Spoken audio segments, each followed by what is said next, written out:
Hey, what's up everyone? In this video, I'm going to show you how to increase the saturation of your videos in ShotCut. Basically what that means is you want to enhance your colors, such as making the sky more blue and making the trees more green. So go ahead and click on your video and then click on filters and then this plus sign here and type in saturation and it will show up for you.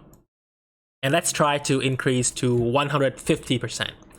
As you can see, the sky is much more blue now and the trees are much more green.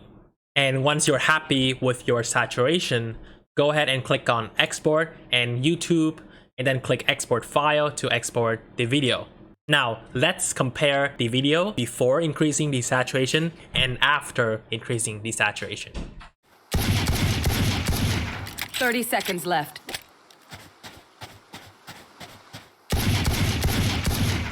30 seconds left.